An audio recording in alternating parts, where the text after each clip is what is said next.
Hollywood is basically built on telling stories, isn't it?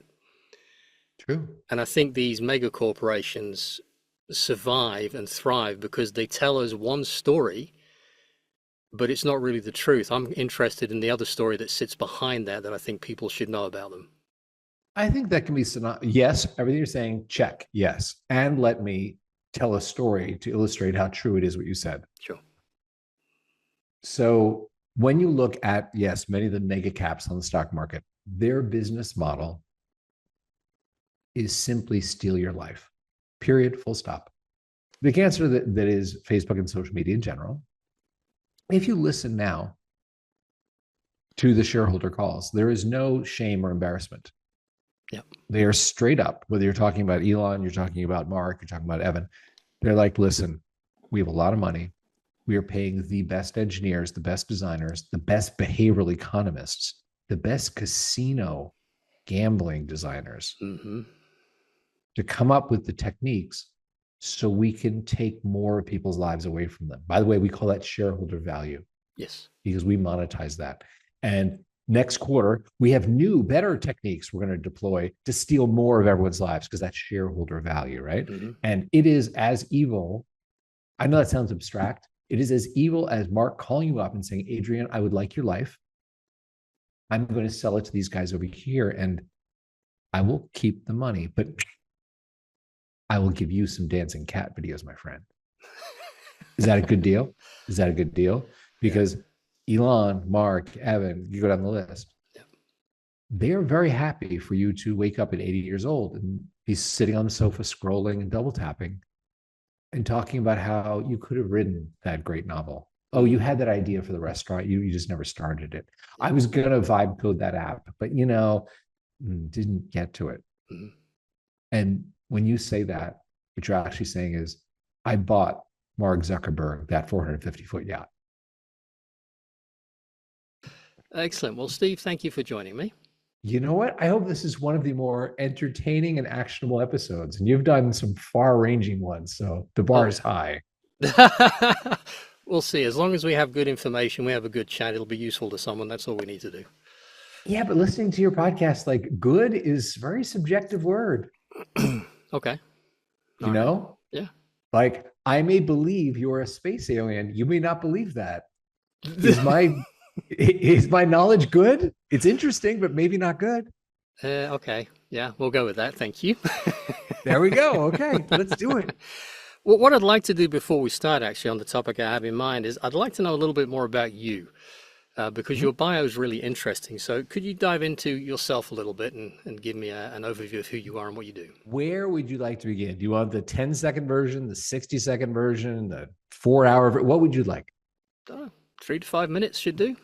Okay. So for those listening, playing along in their car, at the gym, or vacuuming at home, wherever you may be, here is the fun reason to listen to this episode as it contrasts with some other amazing episodes that Adrian and other people have done. I'm one of the few people you'll meet who has been a senior executive at a couple motion picture studios, as well as raised over $20 million of venture capital, founded 3 startups, 1 successful exit, 2 painful failures. And it's true what they say, you do learn more from, the failures. So that is an interesting perspective that not a lot of my friends have. I have a lot of friends in tech, a lot of friends in film, but not a lot that have seen both. And one of the things that's really led me to think about a lot is, what are the patterns that I've seen for people who perform very highly and sustainably keep their careers moving forward, as opposed to the ones that, were superstars in their 20s and at 35, they want to pick apples in an orchard and not have a screen near them, right? And my journey towards this knowledge, maybe wisdom, but definitely we'll call it knowledge, began. Both my parents were engineers at IBM. So, like, your parents are great ice skaters. You probably learned to ice skate when you were a kid. So I learned to code. Like, that was just a natural thing in my family. And this is a long time ago. This is before Claude Code and coding assistants, right? This is when you actually had to write code yourself. I know the studio audience gasps at the thought of that. So when I went off to USC University of Southern California in Los Angeles, across the pond from you. I did not measure, my major was not in computer science, but I had won a Watson scholarship from IBM, which guaranteed me a job if I wanted it. So I made money working as a junior software engineer while I was in school, studying journalism, business, things like that. I happened to be, here comes lucky break number one, get ready for it, in Los Angeles at a school with a fantastic cinema and TV program with a lot of friends that were studying cinema TV in my dorm, even though I wasn't in it. And film went digital. Suddenly computers were powerful enough to manipulate the audio, like Pro Tools, to edit on an Avid. Silicon Graphics made computers powerful enough to make images completely synthetically, right? And I happened to sit at that intersection of the Venn diagram of can speak to an engineer and can speak to a creative. And there were not a lot of people in that little intersection. My career took off. I did about 14 movies, the visual effects for them. Wow. I produced the digital effects for Independence Day. We won the Academy Award for the visual effects on that, which was, I mean, let's be honest, it helps all 1,400 of us that, you know, contributed to that because it takes a village. Helped all our careers. Helped me because Roland and Dean, the director producer of Independence Day, and I became very close in that. After winning the Academy Award, it was easier to raise $15 million to start a company together, the three of us, you know, because people are like, oh, you might know what you're doing. You won an Oscar, you know, sort of thing, right? So being part of the team was awesome. And ran that company for 4 years. We got a buyout offer from Das Werk, a German media conglomerate. Yeah. So at 28, I was like, wow, I've sold a company. You know, I've worked on Academy Award winning films. I've met a lot of directors. I worked on Braveheart. I worked on Independence Day and True Lies and Seven and Carlito's Way and all these, you know, things. And as one thinks in their 20s that you're smarter, better looking, and funnier than you actually are, right? So I was there and I thought, what is the next mountain to climb? And I thought, you know what? I've helped so many people make the digital part of their overall movie.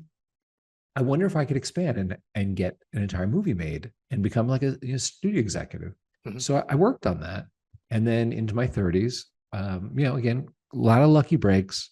I like to think hard work, but let's not underestimate the power of luck. And perspiration does lead to luck as well, you know. You know, my mom, when I was little, my mom died when I was little, but one of the things I remember is in our kitchen, she had embroidered a little thing that said, I'm a great believer in luck. And I find the harder I work, the more I have of it. That's right. Yeah. And I absolutely subscribe to that. Yeah. So that was great for me because as I went through my 30s, I rose up to be an executive vice president at DreamWorks for Kurtz Morrissey. Wow. I was a vice president of production at Fox. I oversaw like the Die Hard franchise, the Wolverine franchise, stuff like that. And then had a moment where I was like, wow, everything that I'm making here at the studio is basically a sequel, prequel, remake, spinoff, you know what I mean? Like that sort of thing. And I was like, what's the only other thing I know how to do? Engineering. So I was like, what's a problem that I could solve with engineering? And I saw the rise, and you know, I know that you and I have talked about this in the past, the rise of the corporations that really are set upon our wasting our lives, giving our lives over to them. And I thought that was just criminal. And I thought there's some small subset of people that want to do something with their life. And how can I give them abilities, more greater leverage, the tools to do that? And that's really what I do now. I think that was about 5 minutes. Close? That's perfect. Thank you. It was very interesting. Okay. Too. And all in English and with verbs. See? You did well. I'm surprised, but you did well. It's going to be a big week. Big week, Adrian. And it's only Tuesday. Where you are. Yeah. Yeah, it's still Tuesday where you are too. No, I was waiting to be like, you're not on the other side of the date line. You're in Austin, Texas. Okay, back to you in the studio. And by the way, I'm opening a water. This is going to sound like it's a beer. Okay. It's not a beer. It is the Texas version of Perrier called Rambler. Okay. So I was on a Zoom a couple of days ago, and I opened one of these, and a woman said, "Oh, is that a beer?" I was like, "It's 10 in the morning." She's like, "Well, you live in Texas, so I figured it's probably a beer." I was like, "Okay, you know what? You believe it's a beer. If that makes you better, do it." So, I have an interesting observation to make then about what we want to talk about. So, Hollywood is basically built on telling stories, isn't it?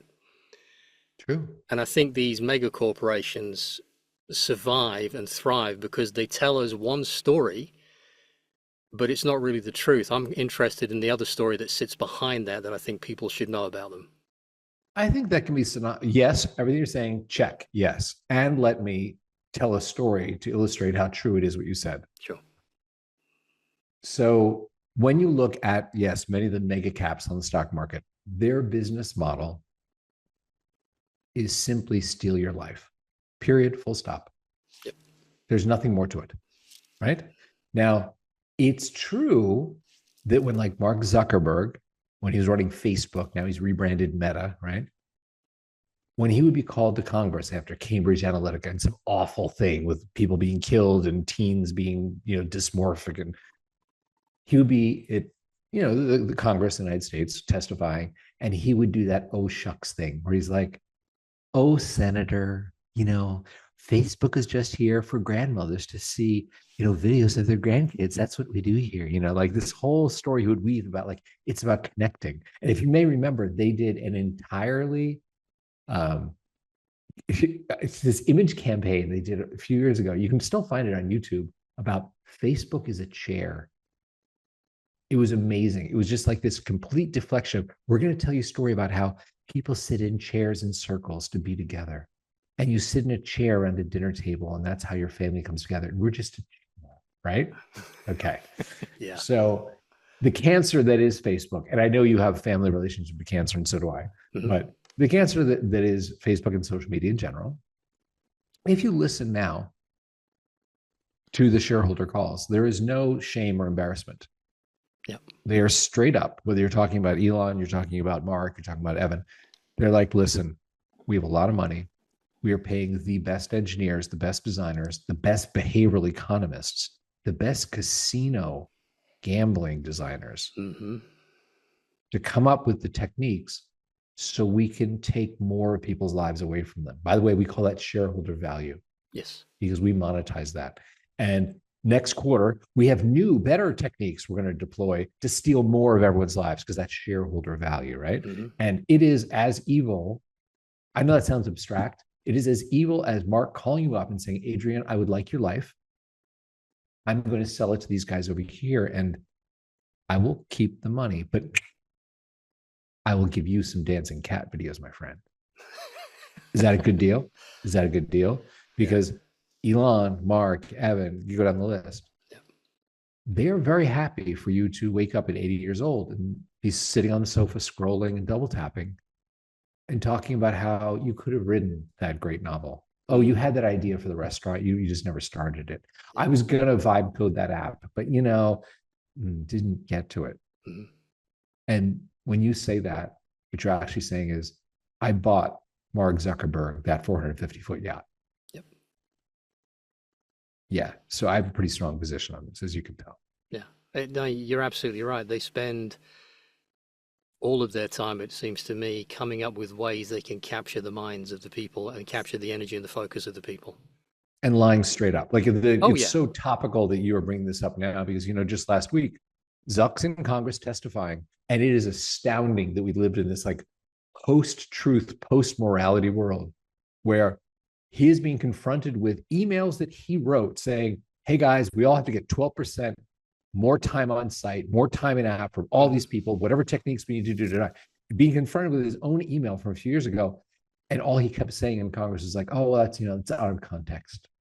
Oh, you don't understand what that meant. Oh, that's out of context. And it's pretty clear when you write, we need 12% more time of everyone's lives spent here so we can sell it to advertisers. It's a simple declarative sentence he wrote. But now, it's like we're living in 1984 and it's like truthiness. Yeah. There's, Yep. It's no different actually than what they're doing with the AI systems right now. They can't deliver what they say, but they're busy spinning the gaslighting stuff over and over and over and over again. It's hysterical to watch in a very sad way because so many people are being captured by it still. Hysterical and scary. Yeah. That there is a massive house of, as in Three Little Pigs, like there's a massive house of sticks being built. Well, one of the best things people could do, by the way, if you want it to stop getting into your mind as much, turn your screen to grayscale and on your computer. Yeah, it's less attractive. And that one thing changes a lot of things for people. I have the Zoom in grayscale, and by the way, you bore me now. Well, that's normal. Maybe it's in color then. I don't know. But you're in black and white on mine too, so. Excellent. It's good to know we have parity. It's the only thing I could come up with because I was so frustrated because I have the ability to concentrate for long, long periods of time. That is a skill. But I also have a lot of screens around me. Not here, I've only got two, but in where I work as well, I've got three big monitors. Yeah. And with the colors and the shapes and the things going on all the time, it takes so much extra effort. Whereas if you put them to grayscale, all that goes away and there's no competition anymore for your attention. You can focus on what you're doing and it's perfect. And then I look to the other screen to get the data I want, as opposed to being, what's that moving over there? What's that color over there? Anyway, that's just an aside, but that will help people, I'm sure. Yeah. No, as we're talking, I'm on another screen right now placing bets on Polymarket, just so you know. That's good to know. Yeah. Yeah. It's good to know that I'll just start screaming. You can multitask, which is a good thing. I can There's single no such task. thing as multitasking. I know, I can single task quickly. Yeah, there is no such thing as multitasking. You and I are both old enough to remember like the rise of multitasking. And there was this veneration of like people who could multitask like 20 years ago. Yeah. And then someone realized, okay, so it's really just your monotasking.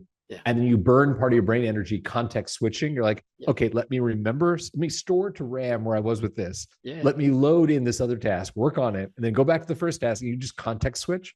Yeah. And that was an amazing realization to me because I remember when it was like multitasking was like this great thing. And it's like, no, it's slower. It is, yeah. Yeah. I use Kanban boards and all sorts. So Kanban boards mainly. So I stay completely focused on the task and that's it. Yeah. Which I applaud you.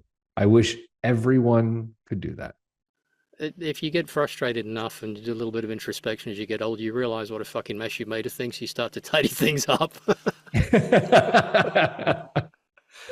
Well, you know what's interesting is when you think about the neurochemistry of social media, and there's actually a good Huberman lab about this, that, we live in an age now where there's zero effort dopamine. Yep. You can pick up your phone and just start scrolling through TikTok, Instagram, whatever, poison your flavor, flavor poison you want. And you've done nothing but just move your thumb and you're continually given like this stream of sugary content. And it's just, it's wonderful dopamine.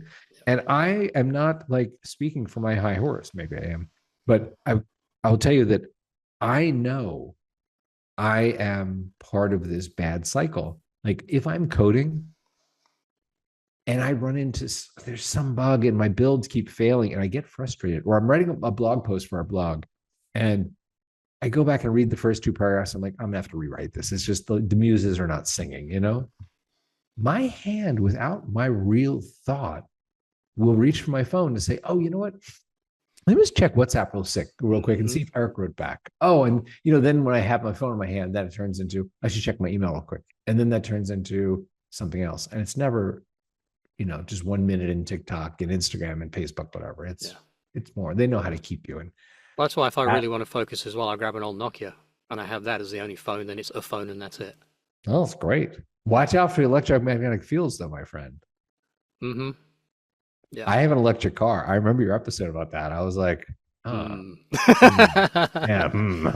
Yeah, there are things you can carry and things you can do which help to mitigate some of that. Mm-hmm. Yeah. But yeah, it is fascinating. I mean, their whole modus operandi, these corporations, to create the shareholder value, as you said, your attention's everything because that's what monetizes for them. So they do all they can do to create that, right down to creating products that you and I don't want, but they're clever in the way they convince you want them. And then a year later, like Apple, oh, that thing we told you last year that you had to have, it's actually a pile of shit. You need this shiny thing now. Correct. And people go along to the store and buy it for thousands. Yeah. And planned obsolescence. I mean, when Apple got caught degrading the batteries, you would have to upgrade. And it's like, oh, my battery actually would function better, but the software tells it to get worse so that I get frustrated and I buy a new one. You're like, hey, man, that's Apple. And I don't know this thing is, I don't know under Steve, there was that same culture of play the dark side of the field. Mm-hmm. I think Steve was very focused on what is the next great thing. And that's why we had the iPod, the iPhone, the iPad, the iMac, all that stuff. Mm-hmm. And under Tim, it's like failed product after failed product. It's like Apple Maps, dead on arrival.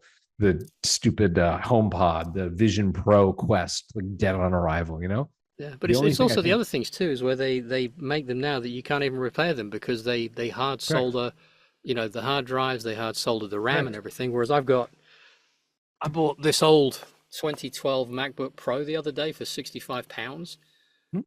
got it running, and Yep, it's got a copy of Linux Mint Debian on it, and it runs way better than it ever did as a Mac. there you go. Yeah, and it's a perfectly serviceable machine, whereas before it would hardly boot. See, Yep.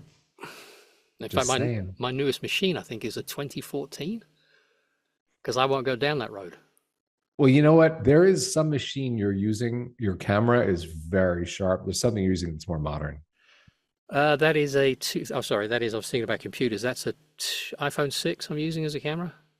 Okay, yeah, it's a very good camera. Yeah, well, yeah, it will be till the focus goes funny. It does sometimes, but it's been good so far.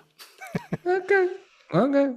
No, but yeah, it's the whole thing that there's ways and there's workarounds. Vehicles are no different. They're all doing the same thing. They're becoming unrepairable in order to maintain shareholder profits. But if enough people just stop spending, because that's the only thing they want is the money. If you stop giving them your damn money, they'll come up with better stuff. They have to, because they How have you to serve the spend shareholder masters. is your most powerful way to vote. It's your weapon. Correct. Well, your weapon, I'm going to say your vote, a little less Yeah. violent. Yes, but that Yes. is Okay. You vote. you vote with your money more than like going to a ballot box every couple of years. Oh, absolutely. Yeah. Yeah. Yeah. Yeah. But you can go with violence. That's okay. I think what they're doing is a form of structural violence to us. Oh, good God, yes, it's criminal. Yeah. Yeah. And they Like, do it. you. Sorry, go on. I was going to say, and they also do it with complete impunity too. That is correct. Yeah. And that's the real interesting thing is how do they pull that stunt off? Well, it's kind of amazing when you look at wherever you fall on the political spectrum. The United States is going through a very strange period in its history, and it could be transformative or it could be a blip. Don't know. But when you consider, the transactional nature of this, where you have companies like Oracle, like Meta, like they're just like, oh, like Apple. Oh, so if I just bribe you, like we're off, we're good. Mm-hmm. And it's like, yeah, that's all it takes. You did an episode on, I'm not going to phrase this well because I'm not as smart as you, but talking about the way in which our government works, whether it's a voluntary sort of government or an elected government, and Yeah. Yeah. and Basically, as an adult, I don't think we need governing at all because I don't need a parent. I disagree with you on that. Well, I we do need think structure. We need structure. we We need need structure. Yeah, the public stuff to be done, yeah. but we don't need it to be done by a bunch of psychopathic gangsters in suits that just want to hoover all the money up for themselves and do their own nefarious things with it.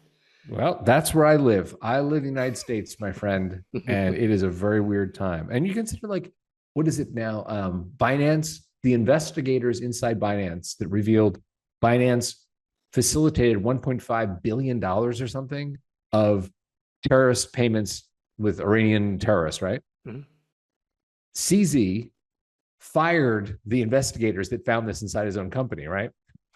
And he went to prison for it. And our quote president pardoned him after 4 months as soon as CZ basically facilitated him creating a meme coin with his sons to make $400 million. Mhm. So it was like, oh, $400 million bribe to get out of prison. And it worked. And no one said anything. Mhm. So It's it's a just very bonkers. strange time. I agree with you. Our system of governance is broken, but I disagree with you that we don't need governance, like structure, as you put it. Well, no, we Yes, don't I need do want. governing. I don't need to be told what to do. Well, the thing is, you do, because, for example, if you don't stop at that red light and you kill me and my son, Oh no, okay, no, you I did did. need to know what to do. Yeah, no, that's a different thing. I'm not. What's the best way to put this? If I'm going to give someone money to do the public stuff, I want to make Mhm. sure that it actually goes and does the public stuff and doesn't go off to buy a weapon, or doesn't go off to fund some yacht, or doesn't go off to fund some lifestyle. Agreed. Those things bug the crap out of me. But the idea that, yeah, we have to have certain structure that we abide by, it makes it actually plausible that life can work properly. And we need certain public things to be provided, like, the waste treatment and all the rest of it. That's cool. Mhm. But people can do that, but it can be done far more efficiently than it's currently done. Yes, it can be. And Yeah. it is a historic problem of the more you put humans together, less human they act, the more the social contracts break down. Like if you and I had a deal to take care of each other's yards or the fence between our yards, like you and I would get along fine about it. Oh, hey, Adrian, like a plank fell down. I'll nail it up for you. Yeah, cool. Yeah. But as soon as it's, you and I running 10 million people, suddenly it's weird. Like we both are cool with graft and corruption and putting our brother in charge of the treasury and, stuff like that. And you're like, what happened to just the two of us having a contract between the two of us? No, I think there's something to that smaller communities do work better. Yeah. And they function better as well. Yeah, true. Yeah. It's like this business. So I've got like 1,000 friends. No, you have not. You have 1,000 people that you might have spoken to one time. You haven't got 1,000 friends. Nobody does. Yeah. And I'm your only friend. We talked about this. Yeah, it's still under consideration that. Oh, cold. It got cold in here. What happened? I can't have the girl I live with, hearing that kind of stuff. She'd get the wrong idea. Come on, you got to be nimbler on your toes. Hey, Adrian, I heard you on that podcast saying that Steven's your only friend. And you're like, and you're my only love. Yeah. Done. You're out of jail. Actually, I'm all right because she doesn't listen to my podcast anyway. Okay, great. Well, there you go. Then I don't know what the problem is here. So what can people do you think? Just vote with the money, or is there other things you'd suggest they do, or other tools, look for different things like open source stuff? What would you do? Okay. You know what I do with my life now that I'm out of film, right? Mm-hmm. And I do not believe that I am the person who is going to suddenly figure out how to fix the governance of large organizations of states, nations, like that. I'm not. Mm-hmm. The thing I do believe is that on the individual level, there are some people who want to do something with their life. And hopefully that is a positive contribution towards some area of thought, of design, of engineering, something like that. And that is why I built a flow state app. It's why I offer it to people. I don't even collect a paycheck for doing it. I just believe that the world needs to have some tool for the people who go, yeah, I'm not going to go to my grave with the greatness I have inside, as most people do. Mm-hmm. If you have the potential to write that great novel, start that restaurant, create that app, do that thing, do it. It's criminal not to. So that is the level at which I operate. Is I just want to solve it one by one. If people come and say, I want help fending off the Elons and the Marks and the Evans and the Larry Ellisons, then I'm like, okay, here's a lever. Go move the world. Okay. So tell me more about that. Well, I had an experience, and I wish I had had this back in college, but I didn't. No one ever told me about this. I mentioned I'm in Austin, Texas, right? Other side of the date line from you and wherever you are. Kidding. Well, don't forget as well, Texas is a country in its own right. It is a republic. Yeah, there you go. Yes, proudly a republic. I know. We could go down a rabbit hole there. I'm not from Texas. I just happen to live here right now to take care of my dad, right? Mm-hmm. But we'll come back to that rabbit hole on another episode. Sure. So the answer to your question is, I was flying from here to San Francisco, where the next day I was going to meet with my team. And I thought there's an idea I had for a feature, and I wanted to kind of mock it up in Figma. I'm not a great designer, but I could mock something. I would be like, here, what do you think? If you like it, let's make it better and do it, right? And there's Alaska runs that nonstop route from Austin to SFO. Mm-hmm. On the plane, I'm going to mock this up, go to the meeting the next day. Get on the plane. Captain's like, sorry, kids, the Wi-Fi is out, see you in San Francisco, click. So I'm like, okay, fine. Started working. About 15, 20 minutes after takeoff, we start descending. And I think, oh, we're probably in Dallas, which is, like an hour away by, flight. There's something wrong with the aircraft. We're going to land. They'll be like, oh, the hydraulic system needs to be checked. We're going to switch aircrafts. Whatever. It's fine. It happens. It's not like crashing and dying. And I look down and 2 hours and 40 minutes have gone by. I had no concept of that. Mm-hmm. I didn't even know if the drink cart had come by. Mm-hmm. I didn't know the name of the guy in the seat next to me, but my designs were done and I liked them. And I had prepared, maybe you've done this. I had prepared myself for get in the Uber, grab a sandwich in the lobby, go to my hotel room and grind out the designs for tomorrow. And in reality, I got in the Uber. I called a friend of mine at SF. I was like, I have a free night here. Like, I want to have dinner. Mm. And it felt great to be ahead of my day, Mm-hmm. which is a big change than chasing my day. Yes. Later, reading what all the smart people have wrote, I was like, oh, that was a flow state, Yes. probably facilitated by the fact there was no Wi-Fi. So there was no WhatsApp Distraction. ding, SMS, RCS ding, no email to check, no YouTube video, nothing. It was just being in the work. Yep.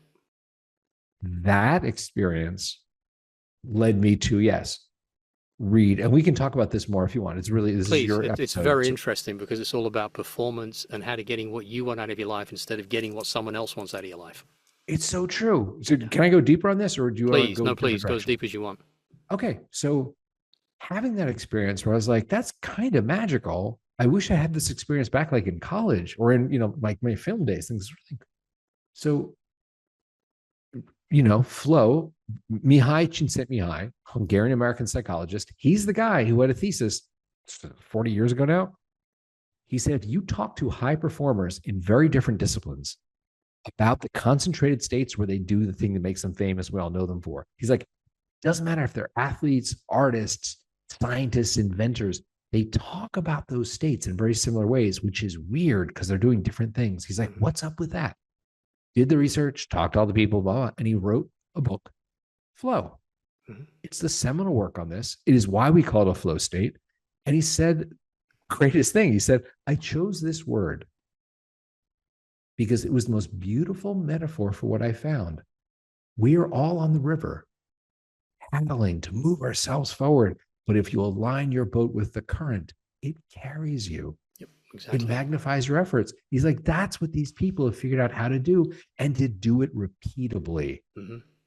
And now we live in a world, and you've read probably the same books I have. Now we live in a world where it's that standing on shoulders of giants sort of thing, where there are people who said, this is amazing work, and have dug down on one area of, Mihai's sort of research and said, let me really understand like how music or sound affects you. Let me understand how some people can block distractions. Let me understand how some people, their brain, like if looking at jazz musicians in an fMRI and see how the prefrontal cortex activity goes down when they're in improv, and you become lost in the work. Your sense of self is brought into the work as opposed to being a separate entity, Yep. And that is, let me put it this way. My dad is from a different generation by definition. He has seen 3 of his friends die of lung cancer. My dad smoked for 37 years. He has heart problems. I've been with him through 2 heart surgeries and the whole thing. Mm-hmm. And when I talked to him about, hey man, like, you guys kind of did this to yourself. Like your friends who died, like all y'all are smokers. Like, how did you do that to yourself? And my dad's point of view is, you don't understand. Like the movie stars were smoking.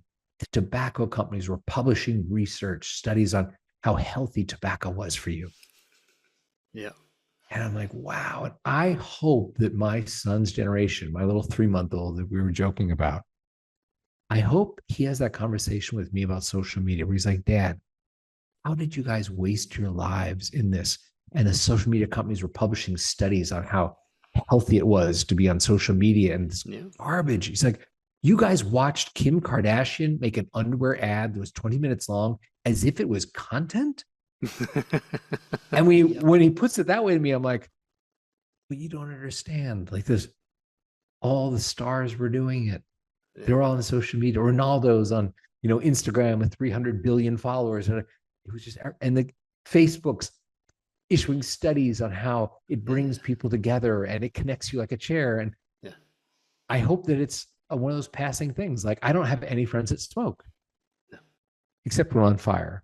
But, and I hope that my son's generation is like, yeah, remember when you guys just wasted your lives? I'm sure glad we woke up from that. Mm-hmm. Okay, off the soapbox, back to you in the studio, Adrian. But you said I could go down that road. No, it was a good road to go down. I appreciate you going down it too, because I think more people will go down that. And it sounds like that what you've created an app that helps people with that. Yeah, I made the simplest thing. And this is going to sound self-promotion-y, and it is, and I'll be very concise about it. But when I started reading about that experience, and I was like, oh my God, a lot of smart people understand this flow state thing and how, you can finish your work earlier and feel better. Like Mihai wrote, he said, here are the characteristics of a flow state. You lose track of time. Yep. Check. That happened for me. You lose yourself in the work. You become like one with the work. Check. Got that. He's like, distractions fall away. Check. He's like, at the end of it, not only have you done like your best work, but you feel a sense of uplift or joy rather than a sense of depletion, like, oh, I need a nap, right? And I was like, check. So, there are some tools that help you. And I'll list them. If there are any of these you want to go deeper on, please let me know. I'll go shallow right now, and then you can tell me there's something you want to go deeper on. But there's a lot of research on the oral environment that helps most people get into flow. Mm-hmm. There's a bunch of apps that help you, block distractions, as well as, mental practices. Mm-hmm. Mihai wrote about how you need to have some sense of feedback.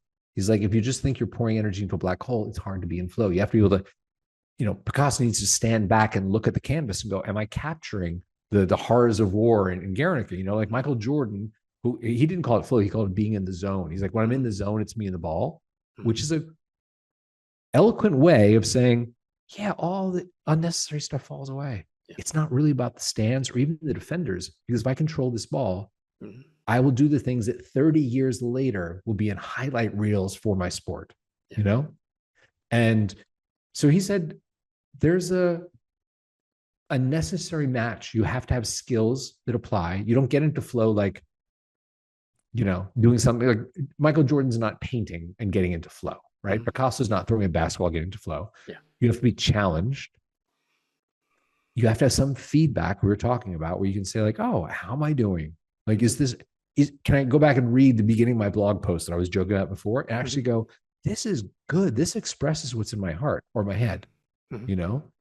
You can do a build and say, oh, that feature works now. It's delightful to see the way the thing moves or whatever.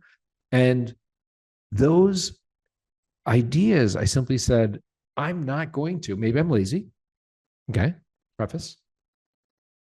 I'm not going to each morning when I want to get into flow and finish my work faster, open up 5 apps. I'm not going to have, I'm running Brain FM or Endel for my music, and I have a Pomodoro app, and I have some feedback thing going, and I have a task manager over here. I was like, honest to God, I probably would do 1 click. That's how lazy I am before I started my coding or my writing or designing or whatever. So I just built a website that has those tools in it with a big play button in the middle. In the morning, I just hit play. The music starts. My Pomodoro timer starts.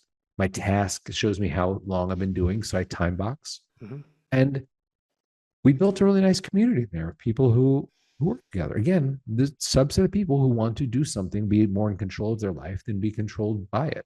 Mm-hmm. And that's what I do with my life now. That, and I raise a 3-year-old, and I'm hopefully a good husband. Mm-hmm. Well, I think the app's probably the easiest of those 3. If you knew my wife, you'd realize being a good husband is probably the easiest. She's amazing, and she brings all the magic to our lives. So I just get to like show up, do my part, but she really is great. Yeah, the app is wonderful because the members really help guide us. We talk, we have a group chat, and people continually ask. They're like, oh, hey, I'm using Google Tasks. Could you integrate with that? And then Tony and I will go, oh, yeah, sure. If you want to pull in tasks from Google Tasks and mark them as done and measure them, that sort of feedback. Sometimes it's challenging, the things people ask for. Yeah. I learned a lot about music. People asked for a lot of different kinds of sounds.